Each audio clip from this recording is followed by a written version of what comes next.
네, 오늘 7월 19일입니다. 화요일입니다. 새벽 예배 나오시는 우리 성도님들 환영합니다. 공동기도 제목으로 기도하는 시간 갖도록 하겠습니다. 홍석화 집사의 암을 치료해 주십시오. 배옥진 집사의 뇌졸중을 치료해 주십시오.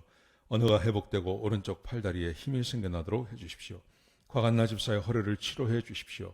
권하자 집사가 다시 걷도록 해 주십시오. 이승학 성도의 뇌종양 치료가 잘 되게 해 주십시오. 권현민 형제를 치료해 주십시오. 김에브라임 형제가 신장 이식을 속히 받도록 해 주십시오.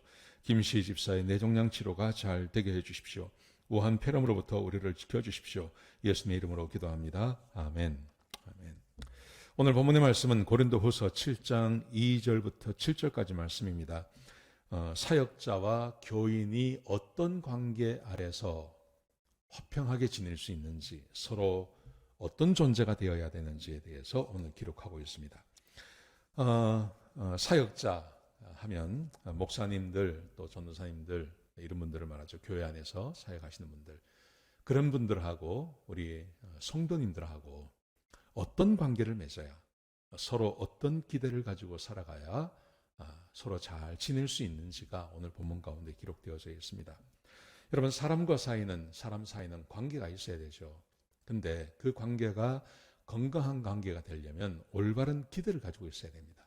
예를 들어서 의사에게, 우리가 병원에 찾아갈 때 의사 선생님께 뭘 요구합니까? 내 병을 잘 고쳐주기만 하면 됩니다. 우리가 그런 걸 기대하는 거죠. 경찰에게는 뭘 기대합니까? 나를 안전하게 지켜주기를 기대하는 것이죠. 그런 기대가 있는 거죠. 자, 그렇다면 우리 목사님들, 우리 교회 사역자들에게는 어떤 기대가 있어야 될까 하는 것이죠. 자, 오늘 본문에 보시면 사도 바울이 먼저 이렇게 말합니다. 너희는 진심으로 우리를 환영하라. 너희는 진심으로, 고린도 교회를 향해서 말합니다. 너희는 진심으로 우리를 환영해라. 왜냐하면 우리는 불의하지 아니하며 너희를 해롭게 하지 않았고, 그리고 너희를 속이지 않았다. 이렇게 말합니다. 속여서 빼앗은 적이 없다. 이렇게 말해요. 불의하지 아니하고 너희를 해롭게 하지 않았고, 그리고 속여서 빼앗은 적이 없다. 그러니 우리를 환영해달라. 이렇게 말합니다. 사랑하시는 성도 여러분, 교회에서 우리 사역자들을 대할 때 굉장히 많은 어떤 기대가 있습니다.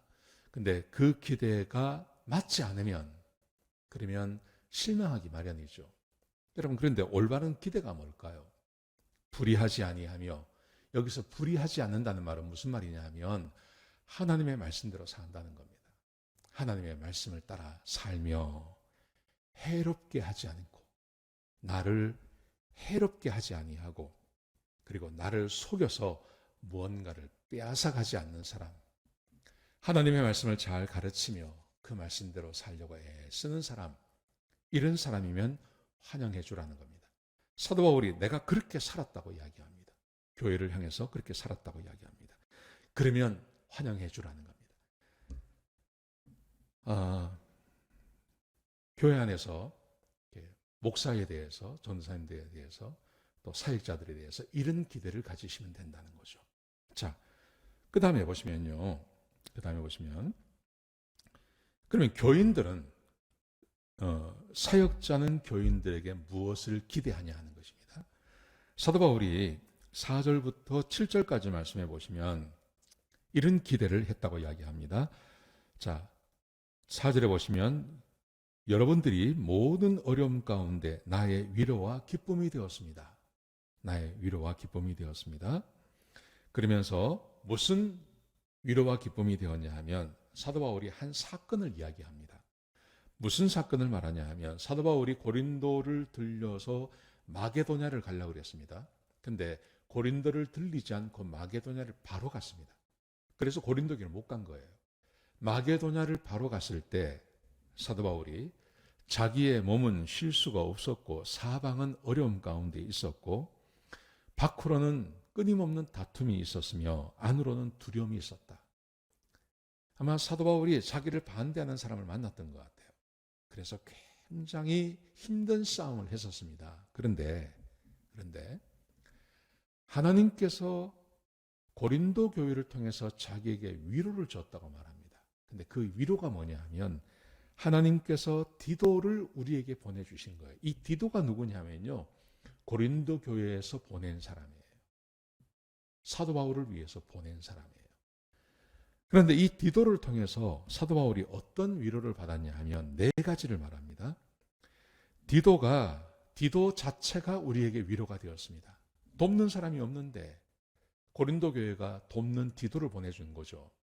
그러니까 돕는 사람이 오니까 위로가 되지 않습니까? 혼자 있는 것보다는, 또 디모데하고 둘이만 있는 것보다는 거기에 디도라고 하는 사람이 한 사람 더 붙으니까 힘이 되었던 거죠. 디도가 와준 것만 해도 우리에게 힘이 되었습니다. 위로가 되었습니다. 이렇게 말합니다. 그러면서 고린도 교회에 대해서 이렇게 말합니다. 간절히 디도가 와서 우리에게 말하기를 너희들이 우리를 간절히 보고 싶어 하고, 두 번째, 내게 잘못한 것을 뉘우치고, 세 번째, 나를 위해 열심을 낸다고 하는 소식을 듣고 내 마음이 기뻤습니다. 사도 바울이 그렇게 말하는 겁니다. 자, 고린도 교회가 사도 바울에게 해준 것이 있죠. 뭘 해줬냐 하면 디도를 보냈습니다. 디도를 보내어서 그를 도와주었습니다. 그러면서 디도가 고린도 교회의 소식을 가져간 것입니다. 세 가지를 전해줍니다. 첫 번째, 간절히 보고 싶어 하는 것. 고린도 교회가 사도 바울을 보고 싶어 한다고 이야기합니다. 두 번째, 고린도 교회가 사도 바울에게 잘못한 것이 있었습니다. 거기에 거짓 교사가 있었고, 거짓 교사에 의해서 사도 바울에 대해서 악평하고 잘못된 것을 이야기하고 사람들이 그것을 믿었어요. 그래서 사도 바울이 굉장히 힘들었습니다. 이것에 대해서 뉘우치는 것을 이야기해주고, 세 번째, 사도 바울을 돕기 위해서 최선을 다하고 있다는 소식, 그 소식을 전해준 겁니다. 그랬더니 사도 바울이 그 소식을 듣고 위로가 되고 힘이 되었다고, 마게도냐가 아무리 힘들고 어려워도 나에게 힘이 되었다고 말합니다. 여러분, 목회자와 교인의 관계 안에서 교인이 목사를 위해서 뭘 해주나 하는 것이죠. 인정해주고,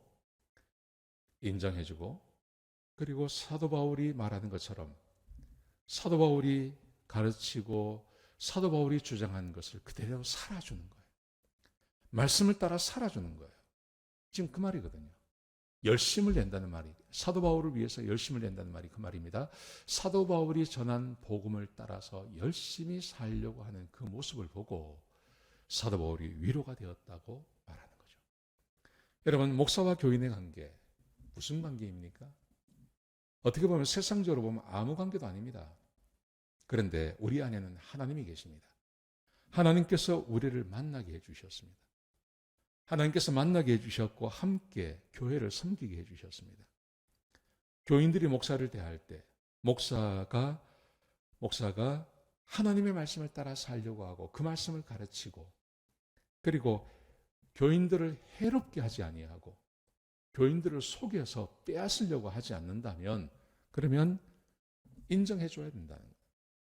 거기다가 교인들이 목사들에게 할 수 있는 것, 그것은 간절히 보고 싶어하는 마음, 인정해주는 마음, 목회자를 인정해주는 마음, 그 마음이 있어야 된다는 거죠.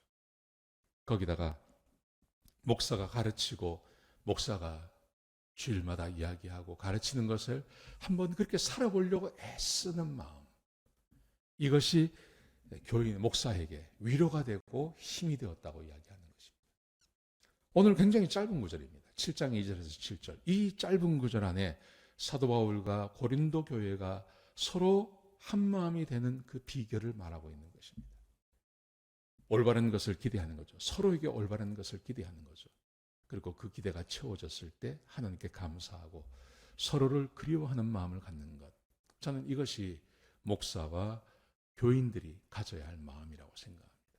한번 깊이 한번 묵상해 보시고 생각해 보시는 시간이 되었으면 좋겠습니다. 기도하시겠습니다. 아버지 하나님, 오늘 본문을 통해서 목사와 교인이 어떤 마음을 가져야 하는지를 말씀해 주셨습니다. 하나님, 우리 교회가 이런 교회가 되게 하시고 서로를 그리워하며 사랑하는 그런 귀한 교회가 될 수 있도록 축복하여 주옵소서. 귀한 말씀 주셔서 감사합니다. 예수님의 귀하신 이름으로 기도드렸습니다. 아멘.